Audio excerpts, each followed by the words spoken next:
Face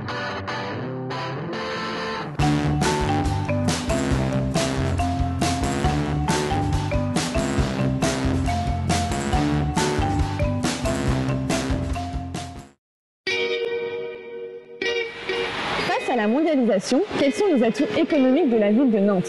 Quelles sont ses particularités? Bref, y a-t-il une économie à la nantaise? Nous nous sommes intéressés aux énergies renouvelables qui apparemment ont une vraie carte à jouer dans la région Pays de la Loire. Les EMR, énergies marines renouvelables, sont encore peu connues. Elles sont amenées à se développer d'ici 2030, et parmi elles, les hydroliennes. Zoom sur cette nouvelle filière porteuse d'avenir. Une hydrolienne, c'est exactement comme une éolienne, mais sous l'eau. Donc ça utilise l'énergie cinétique des courants marins et l'énergie des marées. Et ça convertit cette énergie de l'eau en électricité. On a un potentiel énorme en France.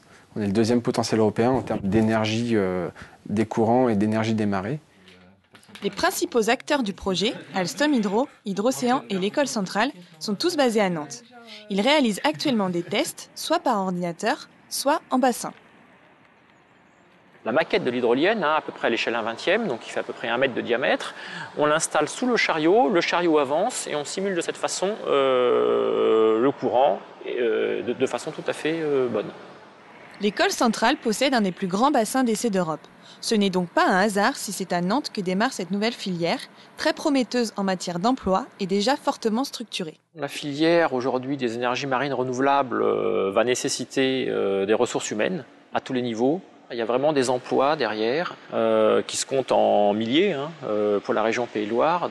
Évidemment, l'ensemble du tissu économique, l'ensemble de l'écosystème de la région Pays de Loire et de l'axe Nantes-Saint-Nazaire, c'est évidemment une autre raison, en particulier la présence de grands ports, la présence de grands chantiers navals, la présence d'un tissu de sous-traitants dans le domaine des travaux maritimes également très important, le cité Néopolia, et également la présence de laboratoires. Il s'agit également d'une avancée écologique. Il y a possibilité à quelques centaines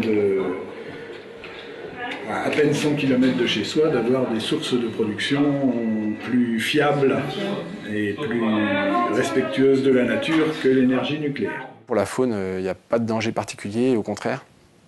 Ça permet donc avec les zones d'interdiction de pêche, d'avoir un foisonnement de poissons et de crustacés à cet endroit-là.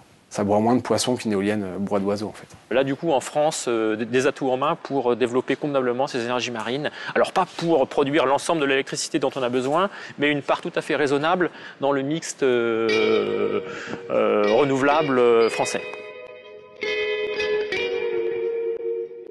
La hausse des prix du pétrole, le débat sur le nucléaire, nous sommes en pleine transition énergétique.